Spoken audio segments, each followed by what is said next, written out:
Oh, okay, students, if you have any problem regarding our previous topics, you can ask me.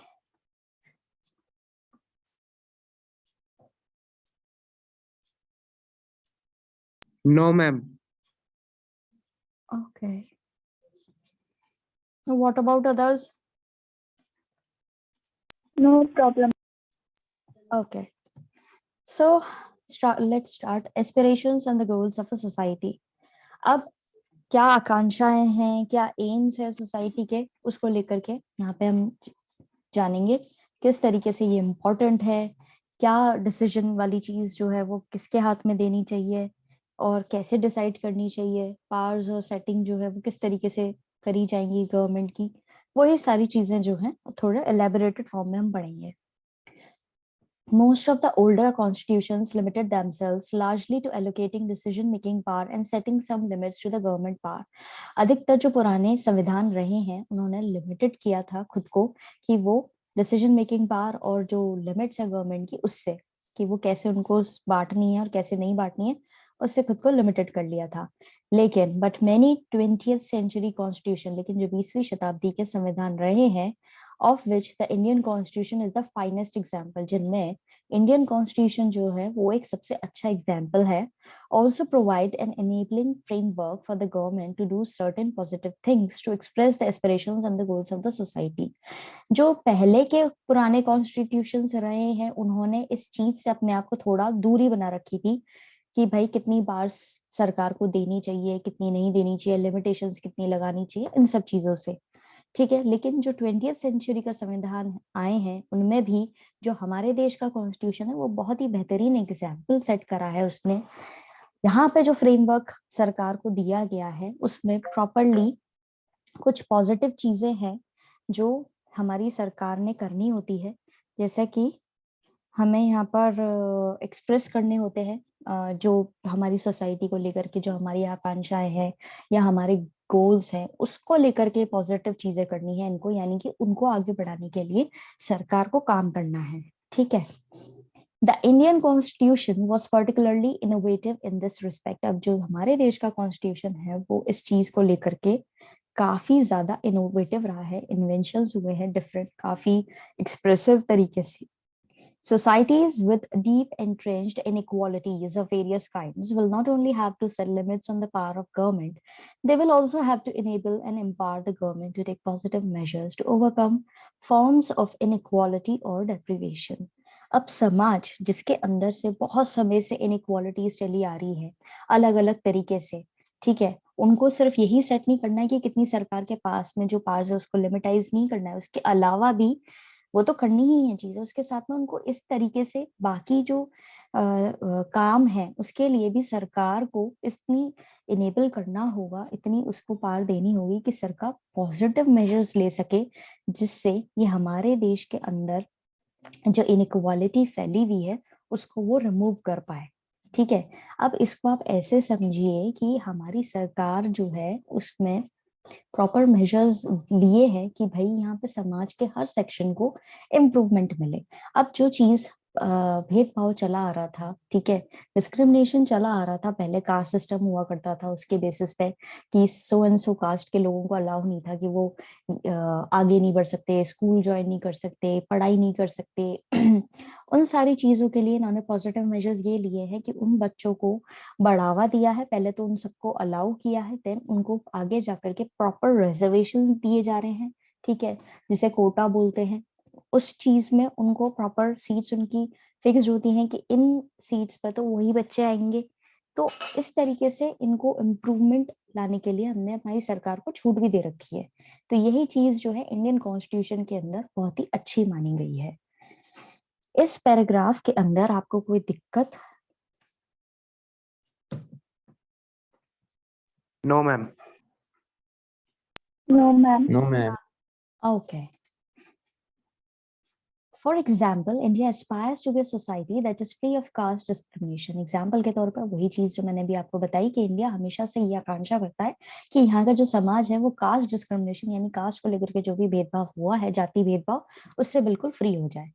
If this is our society's aspiration, the government will have to be enabled or empowered to take all the necessary steps to achieve this goal. अगर ये हमारे समाज की आकांक्षा है तो इस चीज के लिए हमें सरकार को पूरी तरीके से लायक बनाना होगा और उसको पूरी तरह से फ्री छोड़ना होगा कि वो जो भी जरूरी स्टेप्स है इस चीज को, इस गोल को अचीव करने के लिए वो कर पाए. In a country like South Africa, which had a deep history of racial discrimination, its new constitution had to enable the government to end racial discrimination. अब साउथ अफ्रीका जैसी जो कंट्री है जहां पे बहुत सदियों से रेसिज्म जो है वो फैला हुआ है, यानी उसकी बहुत तगड़ी अच्छी हिस्ट्री रही है रेशियल डिस्क्रिमिनेशन की, तो उनका जो नया कॉन्स्टिट्यूशन उन्होंने बनाया है उसमें उन्होंने सरकार को पूरी आजादी दी है कि किसी भी तरीके से, मतलब पॉजिटिव तरीके से, वो इस रेशियल डिस्क्रिमिनेशन को लेकर के जो रंग भेदी भेदभाव किया जाता है उसको पूरी तरह से खत्म करा जाए वहां पर. मोर पॉजिटिवली, अ कॉन्स्टिट्यूशन में enshrine the aspirations of a society, और ज्यादा अच्छे तरीके से किसी भी संविधान के अंदर ये चीज देखी जाती है कि समाज की जो आकांक्षा है अच्छे से पूरी हो सके, एक समाज ऐसा हो जहाँ पे सबका डेवलपमेंट हो अच्छे लेवल पे और डिस्क्रिमिनेशन नहीं हो.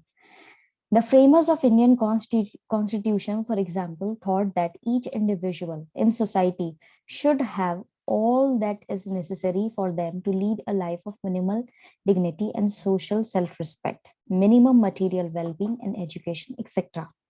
अब जो हमारे संविधान को बनाने वाले लोग थे उन्होंने इस चीज को बहुत अच्छे से समझा कि हर एक व्यक्ति जो है हमारी सोसाइटी के अंदर, और जितनी भी उस व्यक्ति को जरूरी है चीज है, एक अच्छी सम्मानजनक जिंदगी जीने की और सामाजिक सेल्फ रिस्पेक्ट के साथ में, और बेसिक जो उसकी अच्छी चीजों यानी कि उस व्यक्ति के लिए जो वेलबींग चीजें हैं, यानी कि मटीरियलिस्टिक चीजें जो है जैसे कि एजुकेशन अच्छी प्रोवाइड होनी चाहिए, नौकरी की अच्छी अपॉर्चुनिटीज मिलनी चाहिए, वो चीजें उसको प्रोवाइड कराई जाए.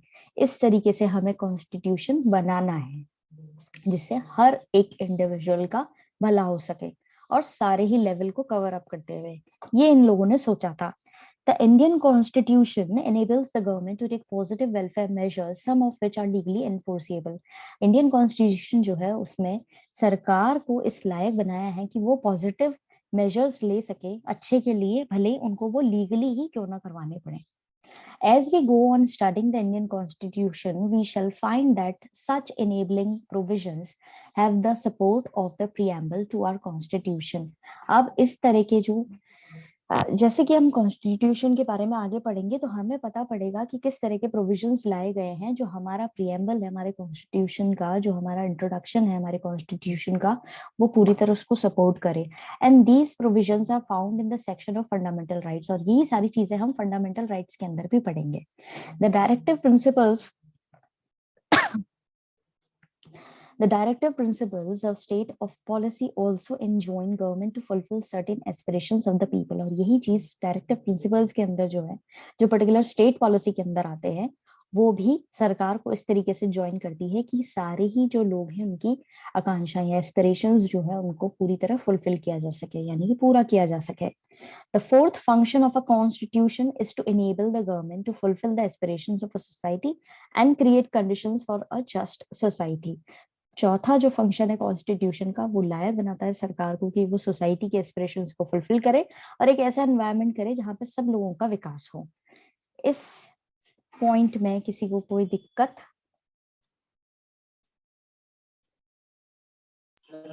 No, ma'am. No, ma'am. No, ma'am. Okay, so before moving on ahead, I would like to tell you about this thing. यहाँ पे आपके एक रीड अ कार्टून करके एक स्केच दिया हुआ है, कार्टून कैरेक्टर्स दिए हुए हैं. ठीक है, आपके कोर्स के अंदर इस तरह के भी क्वेश्चंस आएंगे जहां पे आपको एग्जाम के अंदर एक कार्टून दिया जाएगा और वो आपको खुद से समझना है और उस पे बेस्ड जो भी क्वेश्चंस होंगे वो आपने आंसर देने हैं. मोस्टली जो है 4 से 5 नंबर के क्वेश्चंस आते हैं. 3 क्वेश्चन आएंगे, 2 क्वेश्चन जो है वो 2-2 मार्क्स के होंगे और 1 क्वेश्चन जो है वो 1 मार्क का होगा. ठीक है, प्रॉपर वर्ड लिमिट आपको दी जाएगी. Khushi Solanki, if you want to say something please बोलिए, and if not then please mute yourself. हाँ जी बोलिए. Yes, ma'am. मैम आपकी आवाज क्लियर नहीं आ रही है मैम, बहुत अच्छा, कट रही है. कट रही है. Yes, ma'am. अब आवाज आ रही है? मैम थोड़ी सी बेटा नेटवर्क इशू होगा, माइट भी, इस वजह से नहीं आ रही है आपको। दो यस मैम, क्लियर नहीं आ रही आवाज। Yes ma'am let me adjust this microphone. अब आवाज आ रही है क्लियर? थोड़ी इम्प्रूव हुई? अब आ रही है?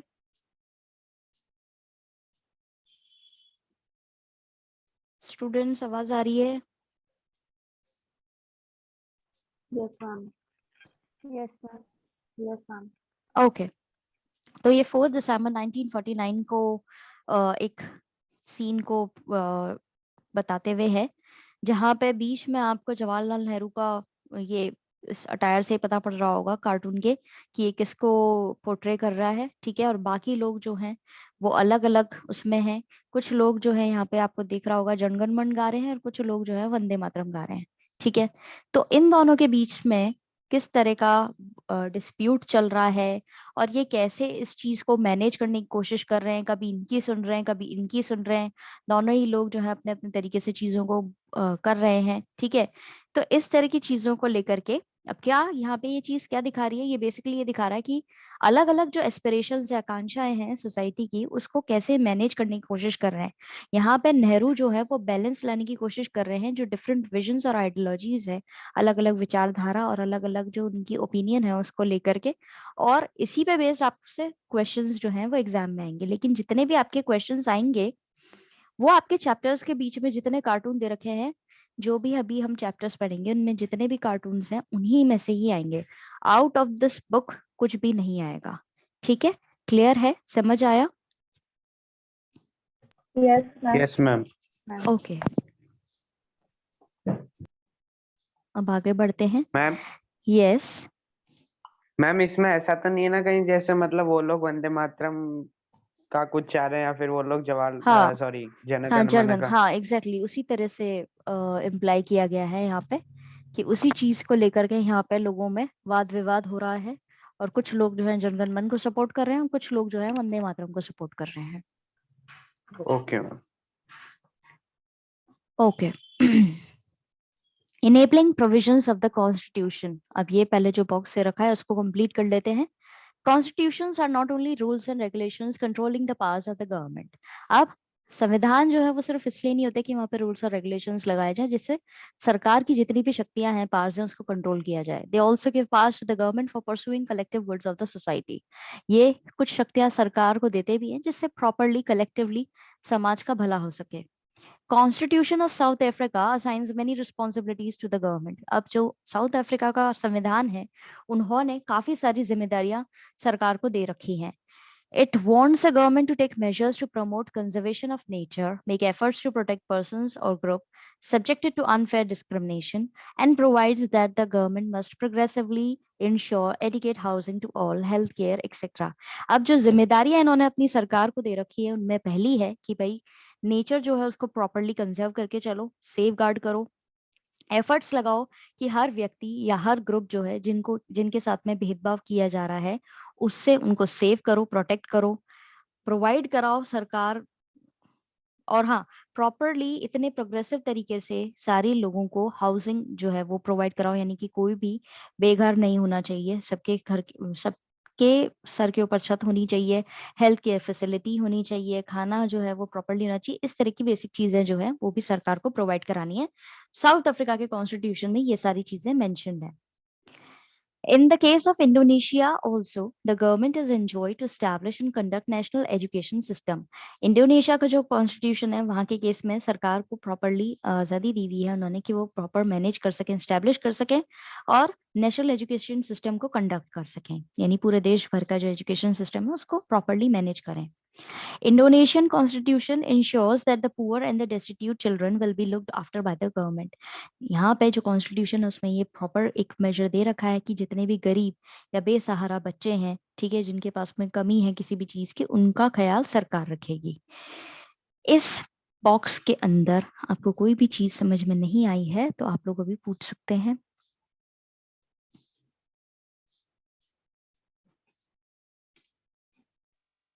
मैम प्लीज एक बार इंडोनेशिया का पॉइंट रिपीट कर देंगे? ओके, यहाँ पर इंडोनेशियन केस के अंदर यहाँ का जो कॉन्स्टिट्यूशन है, उन्होंने सरकार को प्रॉपर छूट दे रखी है कि वो अपनी तरीके से चीजों को मैनेज करें। और बेसिकली उनको क्या मैनेज करना है, जो एक प्रॉपर नेशनल एजुकेशन सिस्टम होता है उसको मैनेज करना है।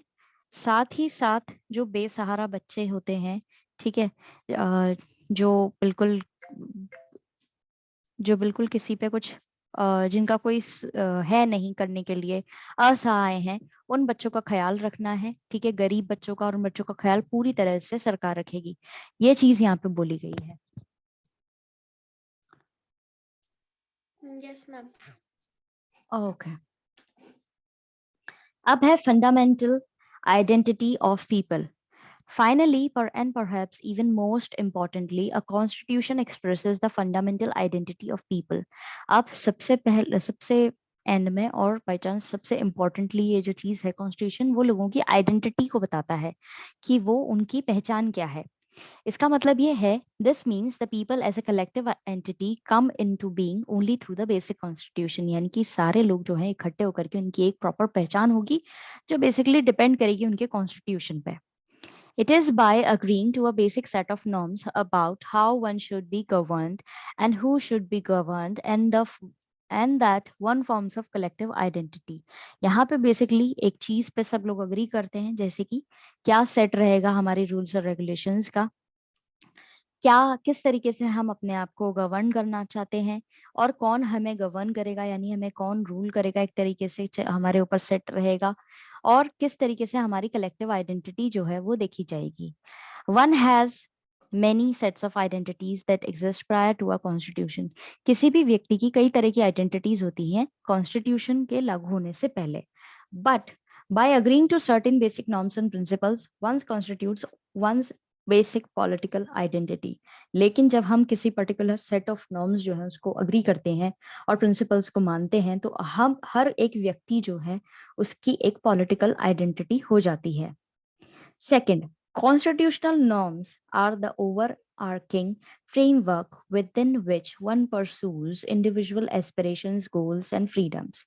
एक constitutional norms जो है वो क्या करता है, सारी ही चीजों को, वो एक ऐसा फ्रेमवर्क है, ओवरआर्किंग फ्रेमवर्क है, यानी कि एक इस तरह से जो आर्क होता है, बोलते हैं ना, सब चीजें कवर हो जाती हैं इसके अंदर। इस तरह का कॉन्स्टिट्यूशन का फ्रेमवर्क इस तरह का होना चाहिए कि किसी भी व्यक्ति, हर एक इंडिविजुअल, जो उसकी आकांक्षा है, उसके गोल्स हैं, उसके फ्रीडम है, वो सारी ही चीजें कवर हो जाए एक ही डॉक्यूमेंट के अंदर। ठीक है, ये चीज बोली गई है। The Constitution sets authoritative constraints upon what one may or may not do. अब उसको भाई क्या उसके एस्पिरेशंस हैं, क्या उसके गोल्स हैं, क्या उसके फ्रीडम है, ये सारी चीजें तो हमने बता दी। साथ ही साथ उसके ऊपर इस तरीके से पाबंदियां भी लगाई जाती हैं कि क्या वो कर सकता है और क्या वो नहीं कर सकता। वो वाला जो क्लॉज है वो भी हमें कवर करना होता है इसी फ्रेमवर्क के under. It defines the fundamental values that we may not trespass. यहाँ पे कुछ बेसिक फंडामेंटल वैल्यूज बताई जाती हैं जिनको हम ट्रेसपास या तोड़ नहीं सकते या वायलेट नहीं कर सकते। So the Constitution also gives one a moral identity. तो इससे एक कॉन्स्टिट्यूशन जो है वो एक नैतिक आइडेंटिटी जो है वो भी सेट कर देता है, यानी कि आप एक नैतिक चीजें जो है वो ही कर रहे हैं, अनैतिक हरकतें आपकी नहीं हो रही हैं या गलत चीजें आप नहीं कर रहे हैं, उसका भी कॉन्स्टिट्यूशन ही ध्यान रख रहा है। तो ये जो ओवर आर्किंग वाली चीज है, ओवर आर्किंग फ्रेमवर्क, ये टर्म जो है आपने यूज करनी है अपने आंसर्स के अंदर भी। ठीक है, ये सब क्वेश्चन जब इससे रिलेटेड क्वेश्चन आया जाएगा तब। Third and finally, it may be the case that many basic political and moral values are now shared across different constitutional traditions. तीसरी चीज और फाइनल चीज ये है कि यहाँ पे एक ऐसा केस भी हो सकता है जहाँ पे कई सारे पॉलिटिकल और मॉरल वैल्यूज जो हैं वो अलग अलग हिस्से जो हैं कॉन्स्टिट्यूशनल ट्रेडिशंस जो है उसके अंदर शेयर की जा रही हैं। यानी कि ऊपर हमने जितनी भी चीजें पढ़ी हैं वो सारी ही चीजें जो हैं इसके अंदर इंक्लूडेड हैं। समझ में आया? किसी को कोई दिक्कत?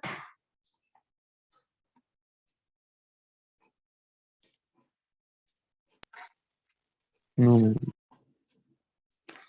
Okay, if one looks at the constitution around the world, they differ in many respects in the form of government they enjoin in many procedural details. अब अगर कोई व्यक्ति बाकी देश की तरफ, बाकी दुनिया के कॉन्स्टिट्यूशन की तरफ देखें तो सब आपको कहीं ना कहीं डिफरेंट तरीके से दिखेंगे, ठीक है। अलग अलग उनका प्रोसीजरल डिटेल्स होगी, यानी उनका प्रोसीजर जो है वो अलग अलग तरह का होगा।